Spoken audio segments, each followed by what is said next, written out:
Wow, very good. Ayan, after ng pagkuha natin ng P-Max at nakita natin na ito, ang number 3, mataas talaga ang P-Max. Kahapon nakita ko, hindi ko nakita itong 5 pala. Binawasan din ninyo, ano? Mataas din ang P-Max. Walang problema yan. Yung mataas na yan, as long na P-Max mo ay balance, negligible yan dahil kasi average, ang limit natin dyan is 50, di ba? From the average sa setting natin. So ngayon, paliwanag mo sa akin, ang kuha nyo kahapon. Kasi sir, kahapon sir, kuha namin sir. Itong 2 sir, medyo mababa yung P-Max sir kasi provided din mababa din yung ano yan. So align siya, align. Align naman. Align, okay, okay. Dito, taas yung P-Max, saka itong 12 sir, 112. Yung ginawa namin sir, Okay. binawasan namin ng 0.5 lang yung Okay. pump intake sir, 0.5. Ang number 3, number 5, okay. At saka number 5. Okay. Yung P-Max natin, medyo align na sir. Align na siya.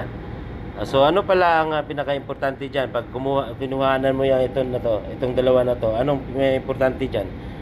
Anong reference mo diyan? Reference mo din sir, dapat pag magkuha ka ng sir, ng before after P-Max, dapat same load siya sir. Okay. Para, ito. Yan. Ito, same load. Ayan, 300. Okay, Dapat same okay. load yun. Ayan. Same load. So ngayon, ang tanong ko, just in case nakitaan nyo ito na mas mataas siya, mas mataas na temperature. Tapos pag check nyo dito ay mas mababa ang P-Max niya. Anong ibig sabihin yan? Ano sir, if provided sir na taas temperature natin sir, mababa Okay. P-Max, baba din yung pump index natin sir. Okay. Most likely sir, meron tayong cylinder issue. Okay. Pero, Sealing. Yes, sir, Okay. sana, sir, no? Singaw, kumbaga. Yes, sir. Okay. Pero Okay. before that sir, dapat i-confirm muna natin sir by checking ng ating ito sir, yung Okay. May Kaapat, nag-gather na tayo. yes, sir, Okay. kaapat, which is ang compression pressure natin sir. Okay. Pag yan mababa sir, slightly 110% yan sir, meron tayong sealing issue sa ating cylinder sir. So, pag Okay. mababa yung pinapagitan ng Good. compression. Pero hindi ibig sabihin na mahuli ito. Yes, sir. Actually. Pero kailangan apat dito mag-align lahat bago mo bunutin ito. Kailangan apat ay align yan lahat bago ka magbunot. So ibig sabihin, ilang percent na may problema, may singaw ang cylinder natin?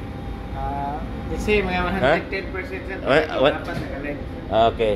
So yan ang basihan. Yan ang basihan talaga natin. Mga generator, no? Kailangan align lang. Kasi bakit ito nangyari? Nang mababa ang index? Kasi usually pag mataas yung temperature natin, ginagawa, ina-adjust yan, pinabababa yung dito sa ating lalo na sa mga minsan na pag nag-balance ang makina ay bumabase sa temperature. Remember, pag mag-balance tayo ng makina, unahin natin ang pressure. pressure sir. Bakit? Kasi pag inuna mo yung temperature sir, tapos yung pressure natin di balance, meron kang imbalance sa generator natin sir. Okay. Because ang pressure naman yung nagtutulak ng piston mo. Pababa sir. Bakit tayo mayroon ng vibration? Kung walang problema ang vibration damper sa foundation, Kasi imbalance yung imbalance ang pressure, power. Okay, balance ang cylinder pressure. Yan ang cause ng vibration. Okay, good job. Good job, third engineer. Good job, matalinaw. Good.